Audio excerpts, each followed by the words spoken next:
കാലത്തിനടയാളങ്ങൾ കണ്ണു തുറന്നു കണ്ടിടുവിൻ. കാലം അതിനുടെ അന്ത്യത്തിൽ കർത്താവിൻ വരവാഗതമായി. ലാസലേറ്റും ഫാത്തിമയും മെജുഗുറിയായും ചൊല്ലുന്നു. ലോകം ഈ വിധം പോയിടിൽ നാശത്തിൽ ചെന്നെത്തിയിടും. പിതാവും പുത്രനും പരിശുദ്ധാത്മാവുമായ ത്രിയേക ദൈവത്തിൻ്റെ അത്യുന്നത നാമത്തിന് എന്നും ആരാധനയും സ്തുതിയും പുകഴ്ചയും ഉണ്ടായിരിക്കട്ടെ. നമ്മുടെ അമ്മയായ പരിശുദ്ധ കന്യകാമറിയത്തിൻ്റെ പ്രിയപ്പെട്ട മക്കളും ഷെക്കീന ടിവിയുടെ സ്നേഹിതരുമായ എൻ്റെ സ്നേഹം നിറഞ്ഞ സഹോദരങ്ങളെ, മറിയം കാലത്തിൻ്റെ അടയാളം എന്ന ഈ ശുശ്രൂഷയിലേക്ക് വീണ്ടും ഒത്തിരി സ്നേഹത്തോടെ നിങ്ങളെല്ലാവരെയും സ്വാഗതം ചെയ്യുന്നു. ഇന്ന് ഈ രാത്രിയിൽ ലോകത്തിൻ്റെ വിവിധ ഭാഗങ്ങളിലിരുന്ന് മറിയത്തെ കാലത്തിൻ്റെ അടയാളമായി സ്വീകരിച്ചുകൊണ്ട് അമ്മയുടെ സന്ദേശങ്ങൾക്ക് കാതോർക്കുവാൻ നമ്മളെല്ലാവരും ഒന്നിച്ചിരിക്കുകയാണ്. പരിശുദ്ധ അമ്മയുടെ സന്ദേശങ്ങൾ ലോകത്തിന് ഏത് കാലത്തും വളരെ പ്രസക്തമാണ്. അമ്മ പറയുന്ന കാര്യങ്ങൾ സ്വർഗത്തിൻ്റെ നിർദ്ദേശങ്ങളും സ്വർഗത്തിൻ്റെ ഗൈഡൻസുമാണ്. സ്വർഗം പറയാത്ത, ദൈവം പറയാത്ത ഒരു കാര്യവും അമ്മ പങ്കുവയ്ക്കില്ല. തൻ്റെ പുത്രനെ മഹത്വപ്പെടുത്തുന്നതിനും ഈശോയെ ലോകത്തിന് പൂർണ്ണമായി നൽകിക്കൊണ്ട് ലോകത്തെ പൂർണ്ണമായി ഈശോയിൽ എത്തിക്കുവാനുള്ള ഒരു കിണഞ്ഞ പരിശ്രമമാണ് പരിശുദ്ധ അമ്മ നടത്തിക്കൊണ്ടിരിക്കുന്നത്. അമ്മ കിണഞ്ഞ് പരിശ്രമിക്കുകയാണ് ലോകത്തെ പൂർണ്ണമായി ഈശോയിൽ എത്തിക്കുന്നതിന് വേണ്ടി. പ്രിയമുള്ള സഹോദരങ്ങളെ, അതുകൊണ്ട് മറിയം ഓരോ കാലഘട്ടത്തിനും ആവശ്യമായ അടയാളങ്ങളും നിർദ്ദേശങ്ങളും മുന്നറിയിപ്പുകളും താക്കീതുകളും നൽകി നമ്മോട് ചേർന്ന് നിൽക്കുന്ന നമ്മുടെ അമ്മയെ നമുക്ക് സ്വീകരിച്ചുകൊണ്ട് അമ്മയുടെ സന്ദേശങ്ങൾക്ക് നമുക്ക് കാതോർക്കാം. പരിശുദ്ധ അമ്മ ഇന്ന് നൽകുന്ന സന്ദേശം പലപ്പോഴും അമ്മ പറഞ്ഞിട്ടുള്ള സന്ദേശങ്ങളാണെങ്കിലും ഇന്ന് അമ്മ നമ്മൾ ഓർമ്മപ്പെടുത്തുന്ന ഒരു സത്യമുണ്ട്. അത് പരിശുദ്ധ ജപമാലയെക്കുറിച്ചാണ്. അമ്മ പറയുന്നു, ജപമാല എന്ന ചെറിയ ഈ ആയുധം നമ്മളെ എളിമയിലും ചെറുമയിലും ലാളിത്യത്തിലും ഹൃദയ വിശാലതയിലും ആധ്യാത്മികതയിലും നമ്മളെ വളർത്തും. ദൈവം ആഗ്രഹിക്കുന്ന സ്വർഗം അനുഗ്രഹങ്ങൾ ചൊരിയാൻ നോക്കുമ്പോൾ ഏറ്റവും കൂടുതൽ ആഗ്രഹിക്കുന്ന എളിമയും വിനീതവുമാണ്. വിനീതമുള്ള ഹൃദയമാണ് അനുഗ്രഹിക്കുവാൻ ദൈവം തുടങ്ങുമ്പോൾ ദൈവം അന്വേഷിക്കുന്നത്. അതുകൊണ്ടാണ് പ്രഭാഷക പുസ്തകത്തിൻ്റെ 3-ാം അധ്യായത്തിൻ്റെ 18-ാം തിരുലിഖിതത്തിൽ ദൈവത്തിൻ്റെ പരിശുദ്ധാത്മാവ് ഇപ്രകാരം എഴുതി വച്ചിരിക്കുക: നീ എത്രമാത്രം ഉന്നതനാണോ അത്രമാത്രം വിനീതയാവുക. അപ്പോൾ കർത്താവിൻ്റെ കൃപയ്ക്ക് നീ പാത്രമാകും. എളിമയുള്ളിടത്ത്, ചെറുമയുള്ളിടത്ത്, ഹൃദയ വിശാലതയുള്ളിടത്ത്, ആധ്യാത്മികതയുള്ളിടത്ത് അവിടെയാണ് ദൈവാനുഗ്രഹങ്ങൾ നിറയപ്പെടുന്നത് എന്ന ചിന്ത പരിശുദ്ധ അമ്മ വീണ്ടും വീണ്ടും പങ്കുവയ്ക്കുകയാണ്. അമ്മ പറഞ്ഞു, ഈ എളിമയിലേക്ക്, ഈ ചെറുമയിലേക്ക്, ഈ ഹൃദയ വിശാലതയിലേക്ക്, ഈ ലാളിത്യത്തിലേക്ക്, ഈ ആധ്യാത്മികതയിലേക്ക് നമ്മളെ കൊണ്ടെത്തിക്കുന്ന ദൈവത്തിൻ്റെ ആയുധമാണ് പരിശുദ്ധ ജപമാല. പ്രിയമുള്ള സഹോദരങ്ങളെ, ഉത്ഥാനം കഴിഞ്ഞുള്ള ഈ നാളുകളിലൂടെ മുന്നോട്ട് പോകുമ്പോൾ പരിശുദ്ധ അമ്മ ആഗ്രഹിക്കുന്ന, അമ്മ നൽകിയ ഈ ആയുധം, ഈശോ ഒത്തിരി സ്നേഹിക്കുന്ന ഈ ആയുധം നമ്മൾ എത്രമാത്രം എടുത്ത് ഉപയോഗിക്കുന്നുണ്ട് എന്ന് നമ്മൾ പരിശോധിക്കുക നല്ലതാണ്. ജപമാല എന്ന ഈ എളിയ പ്രാർത്ഥന നിങ്ങളെ എളിമയുള്ളവരാക്കും, ചെറുമയുള്ളവരാക്കും, ഹൃദയവിശാലതയുള്ളവരാക്കും, നിങ്ങളെ ആധ്യാത്മികതയുള്ളവരാക്കും, നിങ്ങളെ ലാളിത്യത്തിൽ നയിക്കുമെന്ന് പരിശുദ്ധം പഠിപ്പിക്കുമ്പോൾ നമ്മളൊക്കെ ദാഹത്തോടെ സ്വീകരിക്കേണ്ട പുണ്യങ്ങളാണ്, കൃപകളാണ് ഇവയെല്ലാം. അത് പ്രിയമുള്ള സഹോദരങ്ങളെ, നമ്മുടെ ജപമാല പ്രാർത്ഥന നമുക്കൊന്ന് പരിശോധിക്കാം. ജപമാല പ്രാർത്ഥിക്കുവാൻ നാം അത്രമാത്രം താല്പര്യം കാണിക്കുന്നുണ്ടോ? ജപമാല പ്രാർത്ഥിക്കുവാൻ ഒരുങ്ങുമ്പോൾ അലസതയും മടിയും പല രീതിയിലുള്ള വിരസതയുമൊക്കെ നമ്മളെ സ്വാധീനിക്കുന്നുണ്ടോ? ഉണ്ടെങ്കിൽ അതിൻ്റെ അർത്ഥം നമ്മൾ ചൊല്ലുന്ന നമ്മൾ പ്രാർത്ഥിക്കുന്ന ജപമാലയുടെ തിന്മ ഭയപ്പെടുന്നു എന്നുള്ളതാണ്. തിന്മ ഭയപ്പെടുന്നത് കൊണ്ടാണ് പല രീതിയിലുള്ള അസ്വസ്ഥതകളും അലസതയും വിരസതയും ഒക്കെ നമുക്ക് കൊണ്ട് തരുന്നത്. അതുകൊണ്ട് നമ്മൾ കൂടുതൽ തീക്ഷ്ണതയോടുകൂടി ജപമാല ചൊല്ലി പ്രാർത്ഥിക്കുമ്പോൾ ദൈവത്തിൻ്റെ മുൻപിൽ എളിമയുള്ളവരായി, താഴ്മയുള്ളവരായി, ചെറുമയുള്ളവരായി നാം വളരുകയും അപ്പോൾ ദൈവത്തിൻ്റെ കൃപയ്ക്ക് നമ്മൾ പാത്രമാവുകയും ചെയ്യുമെന്ന് പരിശുദ്ധ അമ്മ നമ്മെ പഠിപ്പിക്കുകയാണ്. പണ്ട് പ്രിയമുള്ള സഹോദരങ്ങളെ, പരിശുദ്ധ അമ്മ പറഞ്ഞു തന്നു, പിശാചിൻ്റെ അഹങ്കാരത്തെയും ഗർവിനെയും നിങ്ങളുടെ എളിമയുള്ള പ്രാർത്ഥന കൊണ്ടും എളിമയുടെ ജീവിതം കൊണ്ടും നിശേഷം ഇല്ലാതാക്കുവാൻ ഞാൻ ആഗ്രഹിക്കുന്നു. പിശാചിൻ്റെ അഹങ്കാരവും ഗർവും എവിടെയാണ്? എളിമയില്ലാത്ത വ്യക്തികളിലാണ് കടന്നു വരുന്നത്. അതുകൊണ്ടാണ് പ്രിയമുള്ള സഹോദരങ്ങളെ, പരിശുദ്ധ അമ്മ പറയുന്നത് അവിടെ തൻ്റെ ദാസിയുടെ താഴ്മയെ കടാക്ഷിച്ചു. പരിശുദ്ധ അമ്മ എളിമയുള്ളവളായിരുന്നു, താഴ്മയുള്ളവളായിരുന്നു. അതുകൊണ്ട് പിശാചിന് അമ്മയെ തൊടാൻ സാധിച്ചില്ല. പാപത്തിന് ഒരുപാട് സാഹചര്യങ്ങൾ മുൻപിലുണ്ടായിട്ടും പരിശുദ്ധ അമ്മ പാപം ചെയ്യാതെ വിശുദ്ധിയിൽ ജീവിതത്തിൽ അവസാനം വരെ നിലനിന്നു. കാരണം അമ്മയുടെ എളിമയും താഴ്മയുമാണ് അതിൻ്റെ കാരണം. പ്രിയമുള്ള സഹോദരങ്ങളെ, പരിശുദ്ധ അമ്മ പറയുകയാണ്, പിശാചിൻ്റെ അഹങ്കാരത്തെയും ഗർവിനെയും നിങ്ങളുടെ എളിമയുള്ള പ്രാർത്ഥന കൊണ്ടും നിങ്ങളുടെ എളിമയുള്ള ജീവിതം കൊണ്ടും നിശേഷം ഇല്ലാതാക്കുവാൻ ഞാൻ ആഗ്രഹിക്കുന്നു. അതുകൊണ്ട് പ്രിയമുള്ള സഹോദരങ്ങളെ, ഇത് നമുക്കുള്ള ഒരു മുന്നറിയിപ്പാണ്. എളിമയില്ലാത്ത ഹൃദയങ്ങളിൽ പിശാച് ഭരണം നടത്തും. ദൈവം അഹങ്കാരികളെ തകർക്കുകയും എളിമയുള്ളവർക്ക് കൃപ നൽകുകയും ചെയ്യുന്നുവെന്ന് യാക്കോബ് ശ്ലീഹായുടെ ലേഖനത്തിൽ നാം വായിക്കുന്നുണ്ടല്ലോ. യാക്കോബ് ശ്ലീഹ ലേഖനം നമുക്ക് പറഞ്ഞ ഇതാണ്, എളിമയുള്ള ദൈവം അഹങ്കാരികളെ തകർക്കും. ഇത് ലോകം മുഴുവൻ അഹങ്കാരം കൊണ്ട് നിറഞ്ഞിരിക്കുക. പിശാച് കൊടികുത്തി വാഴുന്ന അഹങ്കാരത്തിലാണ്, ഗർവിലാണ്. അതുകൊണ്ട് പ്രിയമുള്ള സഹോദരങ്ങൾ, ഈ കാലഘട്ടത്തിൽ നാം സൂക്ഷ്മതയോടുകൂടി പരിശോധിക്കേണ്ട കാര്യം എന്നിൽ അഹങ്കാരം വളരുന്നുണ്ടോ എന്നുള്ളതാണ്. ഗർവ്, പിശാചിൻ്റെ അഹങ്കാരം, പിശാചിൻ്റെ സിംഹാസനമാണ് അഹങ്കാരം. മറ്റൊരു വ്യക്തിക്ക് മുൻപിൽ ഞാൻ അഹങ്കാരത്തെ ഉയർന്നു നിൽക്കുമ്പോൾ എൻ്റെ നാവുകൊണ്ട്, എൻ്റെ വാക്കുകൊണ്ട് മറ്റൊരു വ്യക്തിയെ അഹങ്കാരത്തോടു കൂടി ഞാൻ ഇകഴ്ത്തി കാണിക്കുമ്പോൾ, മറ്റൊരു വ്യക്തിയുടെ ജീവിതം ഞാൻ അഹങ്കാരം കൊണ്ട് തകർക്കുമ്പോൾ, ഞാനാണ് വലിയവൻ, എന്നെ എല്ലാവരും ബഹുമാനിക്കണമെന്ന് സ്വയം ചിന്തിച്ച് മറ്റുള്ളവരുടെ മുമ്പ് ഉയർന്നു നിൽക്കുവാൻ ഞാൻ പരിശ്രമിക്കുമ്പോൾ മനസ്സിലാക്കുകയാണ്, ഞാൻ പിശാചിൻ്റെ സിംഹാസനമായി മാറുകയാണ്. അഹങ്കാരത്തിൽ പിശാചാണ്, അവൻ അഹങ്കാരത്തിലാണ് നിലയുറപ്പിക്കുന്നത്. അഹങ്കാരം പിശാചിൻ്റെ ഇരിപ്പിടമാണ്. അതുകൊണ്ട് പ്രിയമുള്ള സഹോദരങ്ങളെ, നമ്മളൊക്കെ ഏറ്റവും സൂക്ഷ്മതയോടുകൂടി നമ്മുടെ ഹൃദയങ്ങളെ പരിശോധിക്കേണ്ട കാര്യം ഇതുതന്നെയാണ്. എന്നിൽ അഹങ്കാരം വളരുന്നുണ്ടോ? അമ്മ പറയുകയാണ്, എളിമയുള്ള പ്രാർത്ഥന കൊണ്ടും എളിമയുള്ള ജീവിതം കൊണ്ടും അഹങ്കാരിയായ പിശാചിൻ്റെ അഹങ്കാരവും ഗർവും നിശേഷം ഇല്ലാതാക്കുവാൻ ഞാൻ ആഗ്രഹിക്കുന്നു. എൻ്റെ അമ്മ പറഞ്ഞൊരു കാര്യമുണ്ട്, മക്കളെ, ജപമാല ഭക്തിയിൽ ജീവിക്കുകയും എൻ്റെ വിമല ഹൃദയത്തിൻ്റെ വിജയത്തിനായി ആഗ്രഹിക്കുകയും പരിശ്രമിക്കുകയും ചെയ്യുന്ന എല്ലാ മക്കളും ഒരു രീതിയിൽ അല്ലെങ്കിൽ മറ്റൊരു രീതിയിൽ പിശാചിന് ഉപദ്രവിക്കപ്പെടും. കാരണം എളിമ അവന് ഇഷ്ടമില്ല. ജപമാല പ്രാർത്ഥനയിലൂടെ അവൻ്റെ തല തകരുന്നുണ്ടെന്ന് വ്യക്തമായി അറിയാവുന്ന പിശാച് ജപമാല ഭക്തരെ പരിശുദ്ധ അമ്മയുടെ ആഹ്വാനങ്ങൾ സ്വീകരിച്ച് സ്വർഗത്തിൻ്റെ ആയുധമായ വചനമായ ജപമാല പ്രാർത്ഥന ചൊല്ലുന്ന മക്കളും അമ്മയുടെ വിമല ഹൃദയത്തിൻ്റെ വിജയം ആഗ്രഹിക്കുന്ന മക്കളും വ്യത്യസ്ത രീതിയിൽ തിന്മയാൽ പീഡിപ്പിക്കപ്പെടും, ഉപദ്രവിക്കപ്പെടുമെന്ന് പരിശുദ്ധ അമ്മ പറഞ്ഞു തരുന്നുണ്ട്. അതുകൊണ്ട് പ്രിയമുള്ള സഹോദരങ്ങളെ, നമ്മൾ ആ മേഖലകളിലൂടെ കടന്നു പോകുമ്പോൾ ഭയക്കരുത്. കാരണം നമ്മൾ തിന്മയ്ക്കെതിരെയുള്ള ഒരു പോരാട്ടത്തിലാണ് അനുദിന ക്രൈസ്തവൻ്റെ ജീവിതം എന്നുള്ള ഉറച്ച ബോധ്യത്തിൽ നമ്മൾ മുന്നോട്ട് പോകണം. അതുകൊണ്ടാണ് എഫേസ്യോസിന്റെ ലേഖനത്തിൻ്റെ 6-ാം അധ്യായത്തിൽ വചനം പഠിപ്പിക്കുന്നത്, നിങ്ങൾ ആത്മാവിൻ്റെ വാളെടുത്ത് യുദ്ധം ചെയ്യണം. ആത്മാവിൻ്റെ വാൾ എന്താണ്? വചനമാണ്. നമ്മൾ ജപമാലയിൽ ചെല്ലുന്ന ഓരോ പ്രാർത്ഥനകളും വചനമാണ്. സ്വർഗസ്ഥനായ ഞങ്ങളുടെ പിതാവേ എന്ന പ്രാർത്ഥന ദൈവം പഠിപ്പിച്ച വചനമാണ്.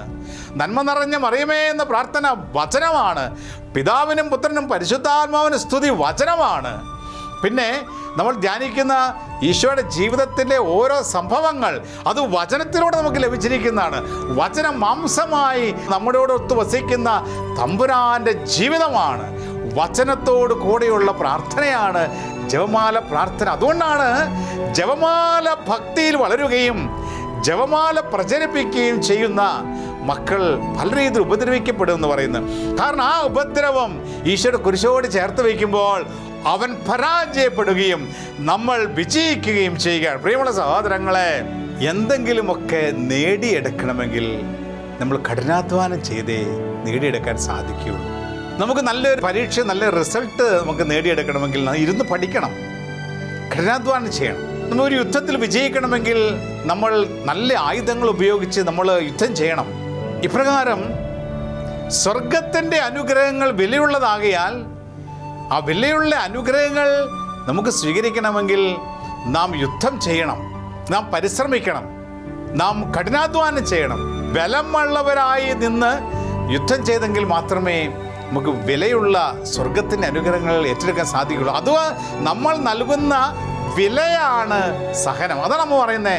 നിങ്ങൾ പല രീതിയിൽ ഉപദ്രവിക്കപ്പെടുമ്പോൾ മക്കൾ നിങ്ങൾ തളരരുത്. കാരണം നിങ്ങൾക്ക് വലിയൊരു പ്രതിഫലമാണ് ദൈവം കരുതിയിരിക്കുന്നത്. അമ്മയുടെ ആഹ്വാനങ്ങൾ സ്വീകരിച്ച് സ്വർഗത്തിൻ്റെ ആയുധമെടുത്ത് യുദ്ധം ചെയ്യുന്ന മക്കൾ തിന്മയെ ഉപദ്രവിക്കപ്പെടുമെങ്കിൽ ചില കാര്യങ്ങളൊക്കെ നമുക്ക് കിട്ടേണ്ടത് കിട്ടിയില്ലെന്നിരിക്കും. ചിലപ്പോൾ ചില കാര്യങ്ങളൊക്കെ മാറ്റിവെക്കപ്പെട്ടെന്നിരിക്കും. ചിലപ്പോൾ ചില രോഗാവസ്ഥയിലൂടെ കടന്നുപോയെന്നിരിക്കും. ചില ജോലി മേഖലയിൽ അസ്വസ്ഥത ഉണ്ടായെന്നിരിക്കും. ഇവയൊക്കെ ഉണ്ടാകുമ്പോൾ നമ്മൾ ഭയക്കരുത്, മറിച്ച് കൂടുതൽ കൂടുതൽ ജപമാല ചൊല്ലി പ്രാർത്ഥിക്കുക. അത് എളിമയുടെ പ്രാർത്ഥനയാണ്, ചെറുതാകലിൻ്റെ പ്രാർത്ഥനയാണ്, അത് ലാളിത്യത്തിൻ്റെ പ്രാർത്ഥനയാണ്. അവിടെയാണ് പിശാച് തകരുന്നത്. പ്രിയമുള്ള സഹോദരങ്ങളെ, അമ്മ പറയുകയാണ്, നിങ്ങൾ ഇപ്രകാരമുള്ള പ്രാർത്ഥനയിലൂടെ കടന്നു പോകുമ്പോൾ, ജപമാല ഭക്തരായി സ്വർഗം നിങ്ങളെ കാണുമ്പോൾ, തിന്മ പല രീതിയിലുള്ള ഉപദ്രവങ്ങൾ നിങ്ങളിലേക്ക് എത്തിക്കാൻ പരിശ്രമിക്കുമ്പോൾ നിങ്ങൾ ഭയപ്പെടരുത്. നിങ്ങളുടെ നിക്ഷേപം സ്വർഗത്തിൽ വലുതാണ്. കാരണം നമ്മൾ പരിശുദ്ധ അമ്മയോട് ചേർന്ന് വചനമെടുത്ത് യുദ്ധം ചെയ്യുന്ന മക്കളായി മാറുകയാണ്. എന്നിട്ട് അമ്മ പറഞ്ഞു, എൻ്റെ പുത്രനായ ക്രിസ്തുവിൻ്റെ ശത്രുവിനെതിരെ പോരാടുവാൻ നിയുക്തരായിരിക്കുന്നവരാണ് മക്കളെ നിങ്ങളെന്ന്. പ്രിയമുള്ള സഹോദരങ്ങളെ, ക്രൈസ്തവനാണെങ്കിൽ നമ്മുടെ രക്ഷകനായ യേശുക്രിസ്തുവിൻ്റെ ശത്രുവിനെതിരെ പോരാടേണ്ടവരാണ് നമ്മൾ. നമ്മൾ പറഞ്ഞ ഇപ്രകാരമാണ്, നിങ്ങൾ യേശുക്രിസ്തുവിൻ്റെ ശത്രുവിനെതിരെ പോരാടുവാൻ നിയോഗിക്കപ്പെട്ടിരിക്കുന്നവരാണ്. ദൈവം നമ്മളെ നിയമിച്ചിരിക്കുന്നത് ക്രിസ്തുവിൻ്റെ ശത്രുവിനെതിരെ പോരാടുന്നതിന് വേണ്ടിയാണ്. ആരാണ് ഈ ക്രിസ്തുവിൻ്റെ ശത്രു? പിശാച്. പിശാചാണ് ക്രിസ്തുവിൻ്റെ ശത്രു. അതുകൊണ്ട് നമ്മുടെ അനുദിന ജീവിതത്തിൽ പിശാചിനെതിരെ പോരാടിക്കൊണ്ട് മുന്നോട്ട് പോകുവാനുള്ള ഒരു നിയമനമാണ് എനിക്കും നിങ്ങൾക്കും ലഭിച്ചിരിക്കുന്നത് എന്നുള്ള ഒരു ഓർമ്മപ്പെടുത്തലാണ് പ്രിയമുള്ള സഹോദരങ്ങളെ ഇന്ന് പരിശുദ്ധ അമ്മ നമുക്ക് നൽകുന്നത്. പിശാചിനെതിരെ, ക്രിസ്തുവിൻ്റെ ശത്രുവിനെതിരെ യുദ്ധം ചെയ്യാനുള്ള നിയമനം. ഇത് നമ്മൾ ചിന്തിക്കണം. ക്രിസ്തുവിൻ്റെ ശത്രുവിനെതിരെ യുദ്ധം ചെയ്യുമ്പോൾ നമ്മൾ ആദ്യം അവനെതിരെ യുദ്ധം ചെയ്യുന്നത് എവിടെയാണ്? നമ്മുടെ തന്നെ ശരീരത്തിലാണ്.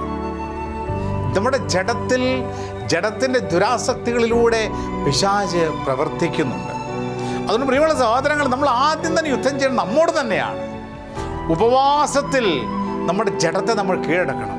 ജഡത്തിൻ്റെ ആസത്തിൽ പറയുന്ന തിന്മയെ കീഴടക്കണം. അതുകൊണ്ടാണ് സങ്കീർത്തന പുസ്തകത്തിൻ്റെ 69-ാം അധ്യായത്തിൻ്റെ 10-ാം തിരുലിഖിതം നമുക്ക് ഇപ്രകാരം പറഞ്ഞു തരുന്നത്, ഉപവാസത്താൽ ഞാൻ എന്നെ തന്നെ എളിമപ്പെടുത്തി. പ്രിയമുള്ള സഹോദരങ്ങളെ, എളിമയുടെ പ്രാർത്ഥനയും എളിമയുടെ ജീവിതവുമാണ് പിശാചിൻ്റെ അഹങ്കാരത്തെ തകർക്കുന്ന നമ്മ പറയുമ്പോൾ ചിന്തിക്കണം, നമ്മളെ എളിമപ്പെടുത്തുന്ന രീതി എന്ന് ഉപവാസം. പ്രിയമുള്ള സഹോദരങ്ങളെ, ഉപവസിച്ച് നമ്മൾ നമ്മുടെ ശരീരത്തെ നിയന്ത്രിക്കണം. ശരീരത്തെ ദുരാസക്തികളെ നമ്മൾ തകർത്ത് കളയണം. ഉപവാസം പല രീതിയിൽ നമുക്ക് ചെയ്യാനായിട്ട് സാധിക്കും. എന്നാൽ അഹങ്കാരിയായ പിശാച് ഉപവാസത്തെക്കുറിച്ച് ചിന്തിക്കുമ്പോൾ തന്നെ അതിലേക്ക് അത് എടുക്കാൻ പല ബുദ്ധിമുട്ടുകളും നമുക്ക് കൊണ്ടുത്തരും. പക്ഷേ ചില രീതിയിൽ ഉപവസിച്ച്, ഉപവാസങ്ങൾ അനുഷ്ഠിച്ച്, ചില ഭക്ഷണമൊക്കെ വേണ്ടെന്ന് വെച്ച്, ചില പാപ സാഹചര്യങ്ങൾ ഉപേക്ഷിച്ച് നമുക്ക് പല രീതിയിലും പിശാചിൻ്റെ തലയെ തകർക്കുവാൻ നമുക്ക് അതാണ് നമ്മൾ ചെയ്യുന്ന യുദ്ധം. യേശുക്രിസ്തുവിൻ്റെ ശത്രുവിനെതിരെയുള്ള പോരാട്ടമാണത്. നമ്മൾ ആദ്യം തന്നെ നമ്മുടെ ജഡത്തെ നമ്മൾ കീഴടക്കണം. അത് വലിയൊരു യുദ്ധത്തിൻ്റെ ഒരു മേഖലയാണ്. ജഡത്തെ കീഴടക്കുമ്പോൾ ഇന്ദ്രിയ നിഗ്രഹണത്തിലൂടെ, ഇന്ദ്രിയങ്ങളിലൂടെ കടന്നു വരുന്ന പല തിന്മയും നമ്മൾ കീഴടക്കണം. ആദ്യം തന്നെ നമ്മളിൽ തന്നെയുള്ള തിന്മയെ നാം കീഴടക്കണം. അവനെതിരായി പോരാടണം. എന്നിൽ എൻ്റെ രക്ഷകനായ യേശുക്രിസ്തുവിൻ്റെ ശത്രു എന്നിൽ പ്രവർത്തിക്കുമ്പോൾ അവനെ ഞാൻ ഏതൊക്കെ രീതിയിൽ കീഴടക്കാമോ, അവനെതിരെ യുദ്ധം ചെയ്യാമോ, അതെല്ലാം ചെയ്തുകൊണ്ട് ഞാൻ അവരെ കീഴടക്കണം. അതുകൊണ്ടാണ് കൊറിന്തോസിൻ്റെ 1-ാം ലേഖനത്തിൽ 9-ാം അധ്യായത്തിൽ 27-ാം തിരുലിഖിതം ഇപ്രകാരം നമ്മെ പഠിപ്പിക്കുന്നത്: മറ്റുള്ളവരോട് സുവിശേഷം പ്രസംഗിച്ച ഞാൻ തിരസ്കൃതനാകാതിരിക്കുവാൻ എൻ്റെ ശരീരത്തെ കർശനമായി നിയന്ത്രിച്ച് കീഴടക്കുന്നു. എന്തുകൊണ്ടാണ് പരിശുദ്ധാത്മ അപ്രകാരം എഴുതി വച്ചിരിക്കുന്നത്? നമ്മുടെ ശരീരത്തിൻ്റെ ചില പ്രവണതകളെ, ശരീരത്തിൻ്റെ ചില ആസക്തികളെ, എൻ്റെ നാവിനെ, എൻ്റെ വാക്കുകളെ, എൻ്റെ ശരീരത്തിൻ്റെ പല മേഖലകളെ ഞാൻ കർശനമായി നിയന്ത്രിച്ച് കീഴടക്കുമ്പോൾ തിന്മയ്ക്കെതിരെ പോരാട്ടമാണ്. ക്രിസ്തുവിൻ്റെ ശത്രുവിനെതിരെ ഞാൻ യുദ്ധം ചെയ്യുകയാണ്. അങ്ങനെ ഞാൻ എൻ്റെ ശരീരത്തെ കീഴടക്കുമ്പോൾ അതിൽ പ്രവർത്തിക്കുന്ന ദുരാസക്തികളുടെ ആത്മാവിനെ ഞാൻ തകർക്കുകയാണ്, അവൻ്റെ മേൽ വിജയം വരിക്കുകയാണ്. ഈ രണ്ടാമതായി പ്രിയമുള്ള സഹോദരങ്ങളെ, നമ്മൾ മറ്റുള്ളവരെ സ്നേഹിക്കുവാൻ നമ്മെ തടസ്സപ്പെടുത്തുന്ന തിന്മയുടെ ദുരാത്മാവിനെതിരെ നമ്മൾ യുദ്ധം ചെയ്യണം. ദൈവം സ്നേഹമാണ്. കർത്താവ് നമുക്ക് വേണ്ടി മരിച്ചത് അവിടുത്തെ സ്നേഹം കൊണ്ടാണ്. ഞാൻ ചെയ്തതുപോലെ ഒരു പുതിയ കൽപ്പന ഞാൻ നിങ്ങൾക്ക് നൽകുന്നു: നിങ്ങൾ പരസ്പരം സ്നേഹിക്കുവിൻ. മറ്റൊരു വ്യക്തിയെ, എൻ്റെ കൂടെ താമസിക്കുന്ന, എൻ്റെ കുടുംബത്തിലുള്ള, അയൽവക്കത്തുള്ള, അല്ലെങ്കിൽ എൻ്റെ കൂടെ ജോലി ചെയ്ത ഏതെങ്കിലും ഒരു വ്യക്തിയോട് വെറുപ്പുണ്ടാകുമ്പോൾ, സ്നേഹം വയ്ക്കാൻ പറ്റാത്ത സാഹചര്യം കടന്നു വരുമ്പോൾ അവിടെ പിശാച് പ്രവർത്തിക്കുകയാണെന്ന് തിരിച്ചറിഞ്ഞുകൊണ്ട് അതിനെതിരെ നാം പോരാടണം. അവൻ യേശുക്രിസ്തുവിൻ്റെ സ്നേഹത്തിനെതിരെ, യേശുക്രിസ്തുവിൻ്റെ കൽപ്പനയ്ക്കെതിരെ നിൽക്കുകയാണ് വെറുപ്പിൻ്റെ ദുരാത്മാവ്. അവനെ നമ്മൾ പൊരുതി കീഴടക്കണം. മറ്റുള്ളവരെ സ്നേഹിക്കാൻ നാം പരിശ്രമിക്കുന്നതോടൊപ്പം തന്നെ പ്രാർത്ഥിക്കണം. നമ്മൾ ഏതെങ്കിലും ഒരു വ്യക്തിയെ സ്നേഹിക്കാൻ നമുക്ക് ബുദ്ധിമുട്ടുണ്ടെങ്കിൽ പ്രാർത്ഥനയിൽ അവരെ കൊണ്ടുവരണം, വിശുദ്ധ കുർബാനയിൽ അവരെ സമർപ്പിക്കണം. അങ്ങനെ ഈശോയെ അങ്ങ് ആഗ്രഹിക്കുന്നത് പോലെ ഈ വ്യക്തിയെ സ്നേഹിക്കാൻ എന്നെ സഹായിക്കണം എന്ന് ഈശോയോട് പറയുമ്പോൾ ഈശോ നമ്മളെ അതിന് സഹായിക്കും.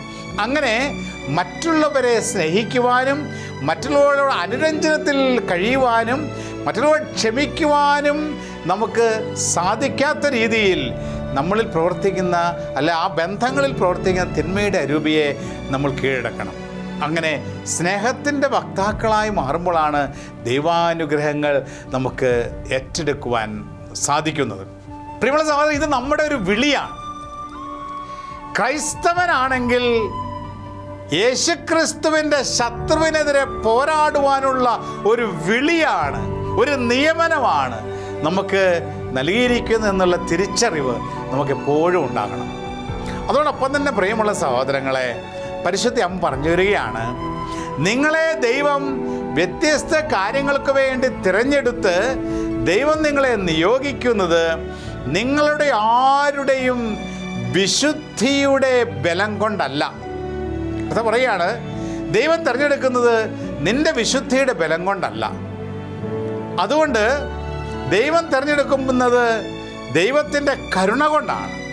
അതുകൊണ്ടാണ് റോമാക്കാരുടെ ലേഖനത്തിൻ്റെ 9-ാം അധ്യായത്തിന് 16 നമ്മൾക്ക് പറഞ്ഞു തരുന്നത്: മനുഷ്യൻ്റെ ആഗ്രഹമോ പ്രയത്നമോ അല്ല, കർത്താവിൻ്റെ ദയയാണ് എല്ലാത്തിൻ്റെ അടിസ്ഥാനം. നമ്മൾ പലതും ആഗ്രഹിച്ചെന്നിരിക്കാം, പക്ഷെ കർത്താവിൻ്റെ ദയയാണ് എല്ലാത്തിൻ്റെ അടിസ്ഥാനം. അപ്പോൾ നമ്മളെ തിരഞ്ഞെടുത്തിരിക്കുന്നത്, നമ്മളെ ചില കാര്യങ്ങളിൽ നിന്നും ദൈവം നിയോഗിച്ചിരിക്കുന്നത് നമ്മുടെ വിശുദ്ധി കൊണ്ടോ ബലം കൊണ്ടൊന്നും അല്ല, കർത്താവിൻ്റെ ദയയാണ്.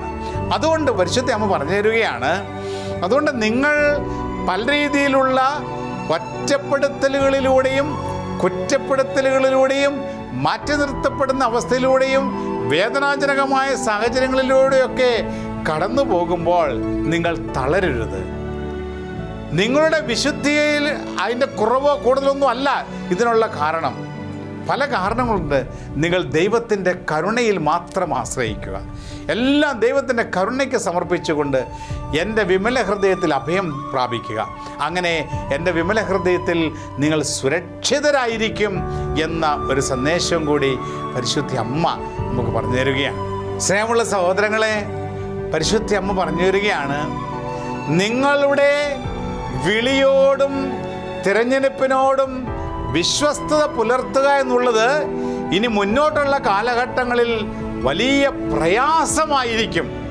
അതായത് പ്രിയമുള്ള സഹോദരങ്ങളെ, അമ്മ പറയുകയാണ്, സത്യസന്ധതയുള്ള ഒരു ക്രൈസ്തവനായി മുന്നോട്ട് ജീവിക്കുക എന്നുള്ളത് പ്രയാസമായിരിക്കും. വിശുദ്ധിയോടെയുള്ള ഒരു ക്രൈസ്തവ ജീവൻ നയിക്കുക എന്നുള്ളത് പ്രയാസമായിരിക്കും. യേശുക്രിസ്തുവിന് വേണ്ടി സാക്ഷ്യം വഹിച്ച് മുന്നോട്ട് ജീവിക്കുക എന്നുള്ളത് പ്രയാസമായിരിക്കും. അതുകൊണ്ട് നമ്മളിൽ പലരും നമ്മുടെ ക്രൈസ്തവ ജീവിതത്തിൽ വെള്ളം ചേർക്കാൻ തുടങ്ങും, കോംപ്രമൈസ് ചെയ്യാൻ. ഇതൊക്കെ എല്ലാവരും ചെയ്യുന്ന കാര്യങ്ങളല്ലേ, ഈ ലോകത്ത് ഇങ്ങനെയൊക്കെ ചെയ്തില്ലെങ്കിൽ എന്താണ് ജീവിതം? എല്ലാ ക്രൈസ്തവർ പല രീതിയിലും കോംപ്രമൈസിന് തയ്യാറാകാൻ തുടങ്ങും. തിന്മയോടുള്ള കോംപ്രമൈസ്, പാപത്തോടുള്ള കോംപ്രമൈസ്. അങ്ങനെ കോംപ്രമൈസിന് തയ്യാറാകുമ്പോൾ പ്രിയമുള്ള സഹോദരങ്ങളെ, അവിടെ തിന്മ വിജയിക്കുകയാണ്. കർത്താവിൻ്റെ സാമ്രാജ്യം കെട്ടിപ്പടുക്കുന്നതിൽ നാം പരാജയപ്പെടുകയാണ്. അതുകൊണ്ടാണ് പരിശുദ്ധം പറഞ്ഞത്, അതുകൊണ്ട് പ്രയാസകരമായിരിക്കും ഇനി മുന്നോട്ടുള്ള നമ്മുടെ ക്രൈസ്തവ ജീവിതം. ഇപ്രകാരമുള്ള സാഹചര്യങ്ങളോട് മുന്നോട്ട് പോകുമ്പോഴും നമ്മൾ തളരരുത്, വിട്ടുകൊടുക്കരുത്.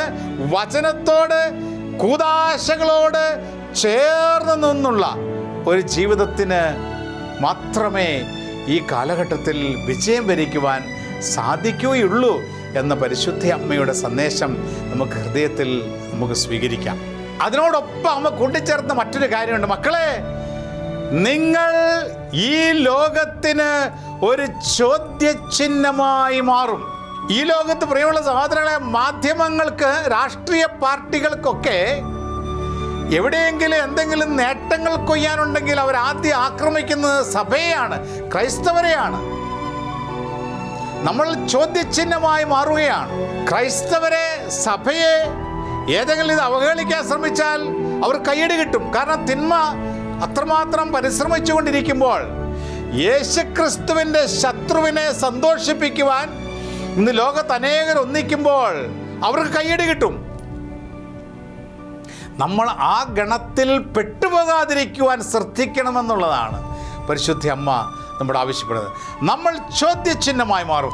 യേശുക്രിസ്തുവിന് വേണ്ടി ലോകത്തിൻ്റെ മുൻപിൽ ചോദ്യചിഹ്നമായി മാറുവാൻ തയ്യാറായിരിക്കുവാനുള്ള ഒരു വിളിയാണ് പരിശുദ്ധ അമ്മ ഇന്ന് നമുക്ക് നൽകുന്നത്. യേശുക്രിസ്തുവിന് വേണ്ടി ലോകത്തിന് മുമ്പിൽ ചോദ്യചിഹ്നമായി മാറുവാൻ. പലരും നമ്മളെ ക്വസ്റ്റ്യൻ ചെയ്യപ്പെടും. നമ്മുടെ ജീവിത രീതികൾ, ഇല്ലെങ്കിൽ നമ്മുടെ പല കാര്യങ്ങൾ, നമ്മുടെ വിശ്വാസം, പലരും നമ്മുടെ കുമ്പസാരം എന്ന കൂദാശ പോലും ചോദ്യം ചെയ്യപ്പെട്ടു. പലരും ചോദ്യം ചെയ്യപ്പെടും. കോടതികളിൽ പോലും ചോദ്യം ചെയ്യപ്പെടുന്ന സാഹചര്യങ്ങളുണ്ടാകും. നമ്മൾ ലോകത്തിന് മുമ്പിൽ ചോദ്യചിഹ്നമായി മാറും.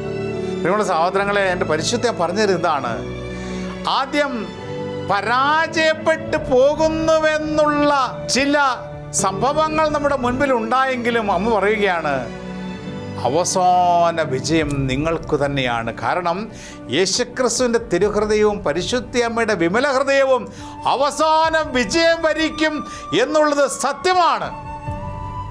അതുകൊണ്ട് ലോകത്തിന് മുൻപിൽ നീ ചോദ്യചിഹ്നമായി മാറുമ്പോൾ സന്തോഷിക്കുക.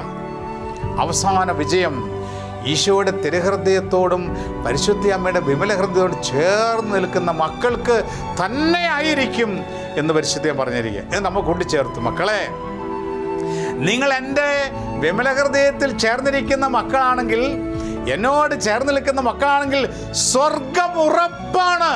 സ്വർഗം ഇന്നില്ല, ഈ ലോകത്തിലൊക്കെ തന്നെയാണ് സ്വർഗം എന്നൊക്കെ പറഞ്ഞ് അനേകർ നിങ്ങളെ വഴിതെറ്റിക്കുമ്പോൾ, നിങ്ങൾ എൻ്റെ വിമല ഹൃദയത്തിലോട് ചേർന്ന് നിൽക്കുന്ന മക്കളാണെങ്കിൽ, എൻ്റെ സന്ദേശങ്ങൾ സ്വീകരിക്കുന്ന മക്കളാണെങ്കിൽ, നിന്റെ ജീവിതത്തെ കോംപ്രമൈസ് ഇല്ലാതെ തിന്മയുമായി സഹകരിക്കാത്ത ഒരു ജീവിതം നീ കൊണ്ടു നടക്കുന്നുണ്ടെങ്കിൽ, ലോകത്തിന് മുൻപിൽ നീ എനിക്ക് വേണ്ടി, യേശുക്രിസ്തു വേണ്ടി ഒരു ചോദ്യചിഹ്നമായി മാറുന്നുണ്ടെങ്കിൽ, അവസാന വിജയം നിന്റേതായിരിക്കും.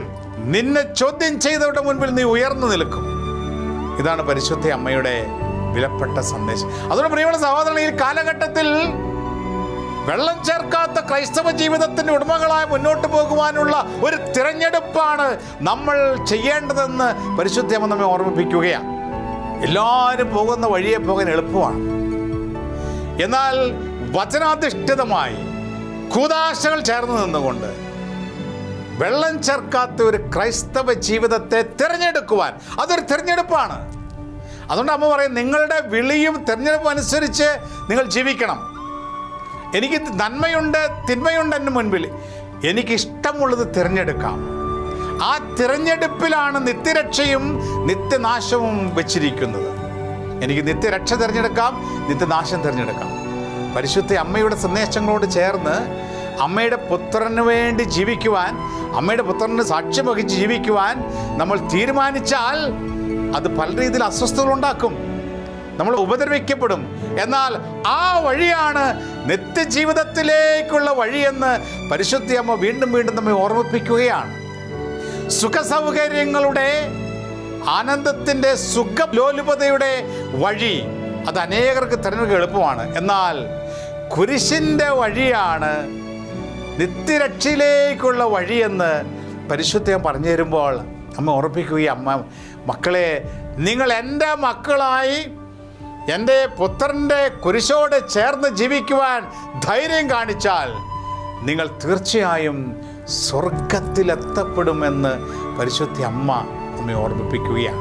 അതുകൊണ്ട് പ്രിയമുള്ള സഹോദരങ്ങളെ, ഈ കാലഘട്ടത്തെ വളരെ സൂക്ഷ്മതയോടുകൂടി പരിശോധിച്ച് പരിശുദ്ധ അമ്മയുടെ സന്ദേശങ്ങൾ സ്വീകരിച്ചുകൊണ്ട് യേശുക്രിസ്തുവിന് വേണ്ടി ജീവിക്കുകയും സാക്ഷ്യം വഹിക്കുകയും ചെയ്തുകൊണ്ട് ഈ ലോകത്തിന് യേശുക്രിസ്തുവിന് വേണ്ടി ചോദ്യചിഹ്നമായി മാറുവാൻ തയ്യാറാകുന്ന ഒരു ക്രൈസ്തവ ജീവിതത്തിൻ്റെ ഉടമകളാകുവാൻ പരിശുദ്ധ അമ്മ നമ്മോട് ആവശ്യപ്പെടുകയാണ്. സ്നേഹമുള്ള സഹോദരങ്ങളെ, പരിശുദ്ധ അമ്മ അവസാനം പറഞ്ഞൊരു കാര്യപ്രകാരമാണ്, മക്കളെ, നിങ്ങൾക്ക് സ്വർഗം നേടണമെങ്കിൽ സഹനത്തിൻ്റെ വഴി സുപരിചിതമായിരിക്കണം.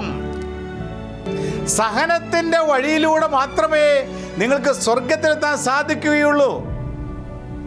സുപരിചിതമായ വഴിയിലൂടെ നമുക്ക് പെട്ടെന്ന് നടന്നു പോകുവാൻ സാധിക്കും, ഓടിപ്പോകാൻ സാധിക്കും. എന്താണ് സുപരിചിതമായ വഴി എന്ന് പറയുന്നത്? വല്ലപ്പോഴും പോകുന്ന വഴിയല്ല സുപരിചിതമായ വഴി. കൂടെ കൂടെ യാത്ര ചെയ്ത് പരിചയമുള്ള വഴിയാണ് സുപരിചിതമായ വഴി. അമ്മ പറയുകയാണ്, നിങ്ങൾക്ക് സ്വർഗം ലഭിക്കണമെങ്കിൽ സഹനത്തിൻ്റെ വഴി സുപരിചിതമായിരിക്കണം. നിന്റെ ജീവിതത്തിൽ സഹനത്തിലൂടെ യാത്ര ചെയ്ത് സഹനം കൃപയാക്കി മാറ്റിയ ഒരു വ്യക്തിയായി ദൈവം നിന്നെ കാണുമ്പോഴാണ് നീ സ്വർഗരാജ്യത്തിന് യോഗ്യതയുള്ളവനായി തിരഞ്ഞെടുക്കപ്പെടുന്നത് എന്നുള്ള സന്ദേശമാണ് പരിശുദ്ധ അമ്മ നൽകുക. പ്രിയമുള്ള സഹോദരങ്ങളെ, നമ്മുടെ ജീവിതത്തിന് ചെറുതും വലുതുമായ സഹനത്തിൻ്റെ വഴികൾ ഈശോയുടെ കുരിശോട് ചേർത്ത് വെച്ചുകൊണ്ട് നമ്മളെ സ്വർഗരാജ്യത്തിന് വേണ്ടി അർഹരാക്കുന്ന പാതയാണ് അതെന്ന തിരിച്ചറിവോടുകൂടി സഹനങ്ങളിൽ തളരാതെ, വേദനിക്കാതെ, അവയെല്ലാം സന്തോഷത്തോടെ ഈശോയുടെ കുരിശോട് ചേർത്ത് വെച്ച് സഹനം നൽകിയ വ്യക്തികൾക്ക് വേണ്ടി പ്രാർത്ഥിച്ച് അവരെ സ്നേഹിച്ചുകൊണ്ട് സഹനത്തിൻ്റെ വഴിയിലൂടെ മുന്നോട്ട് പോയി സ്വർഗത്തിലെത്തുവാൻ നമുക്ക് പരിശ്രമിക്കാം. അതിനായി പരിശുദ്ധ അമ്മയുടെ സഹായം നമുക്ക് യാചിക്കാം, നമുക്ക് പ്രാർത്ഥിക്കാം. ഓ മറിയമേ, എൻ്റെ അമ്മേ, ഞാൻ മുഴുവനും അമ്മയുടേതാണ്. എൻ്റെ പിതാവും പുത്രനും പരിശുദ്ധാത്മാവുമായ ത്രിയേക ദൈവത്തിൻ്റെ മാത്രം സ്വന്തമാക്കി മാറ്റണമേ. ആമേൻ. നമ്മുടെ കർത്താവ് ഈശോ മിശിഹായുടെ കൃപയും പിതാവായ ദൈവത്തിൻ്റെ സ്നേഹവും പരിശുദ്ധാത്മാവിൻ്റെ സഹവാസവും സാന്നിധ്യ അനുഗ്രഹവും നിങ്ങൾ ഓരോരുത്തരുമൊപ്പം എന്നും എപ്പോഴും ഉണ്ടായിരിക്കട്ടെ, ഇപ്പോഴും എപ്പോഴും എന്നേക്കും. ആമേൻ. Ave Maria.